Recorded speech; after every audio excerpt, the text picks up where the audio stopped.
Թեմբերը գծարից կարոնը գլագիս։ Գևորգ Ավետիսյանն այսպես խոսելու պատճառ ունի, նրան թերևս կհասկանան այն մարդիկ, ովքեր ստիպված են եղել 23 տարի շարունակ ապրել տնակում, քայքայելով սեփական առողջությունն ու զրկված լինելով կոմունալ բոլոր հարմարություններից։ Շատ գյումրեցիների նման Ավետիսյանները եւս երկրաշարժի պատճառով բնակարան են կորցրել, սակայն կորցրածը վերագտնելու նրանց հույսերը չեն արտարացել։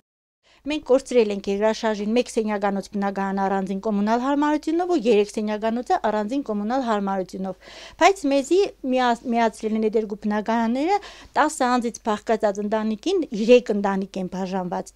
որից 2-ը տնագում է, մեկն է ես էլ վարձով եմ,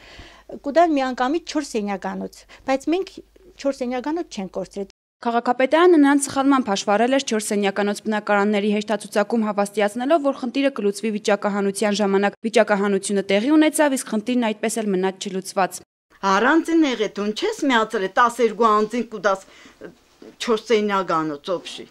Հնարավոր է, ով կապրի, տարբեր ընտանիքներ։ Ես տնը չեմ հրաժարվել, ես 4 սենյակից եմ հրաժարվել։ Ես պահանջել եմ, ինչ որ կորցրել եմ, այն ստանամ։ Իմ թակը ստան, 3-ը ինչ կենեն, կուդան չեն տա, իրանք գիտեն։ Ավետիսյանները ստիպված են եղել դիմել քաղաքաշինության նախարարություն, խոստացել են նրանց հարցը առանձին նիստի ժամանակ քննարկել։ Շիրակ կենտրոն հասարակական կազմակերպության տնօրեն Վահան Թումասյանի հաղորդած տվյալներով 2009-2010 թվականների բնակբաշխման առաջին փուլի ժամանակ նորակառույցներից հրաժարվել է 14 ընտանիք։ Անօթևանների ընտանիքներում, ովքեր կան անօթևանների երթացակում հաշվառված, զգալի փոփոխություններ է տեղի ունեցել, այսինքն ընտանիքի կազմը ավելացել, ընտանիքի ներսում նոր ընտանիքներ են ձևավորվել, Թավարության համապատասխան որոշմամբ 432 որոշմամբ անօթևան ընտանիքին տրվում է ճիշտ այնքան սենյականոց բնակարան, որքան նրանք երկրաշարժին կորցրել են։ Եթե ընտանիքի անդամների թվի աճը չի ազդում ստանալիք բնակարանի սենյակների թվի փոփոխության վրա, ապա լրիվ հակառակ երևույթն է նկատվում ընտանիքի անդամների թվի նվազման դեպքում։ Սահմանված է, որ եթե ընտանիքի անդամների թիվը պակասել է, որովհետև կա որոշակի սանդղակ,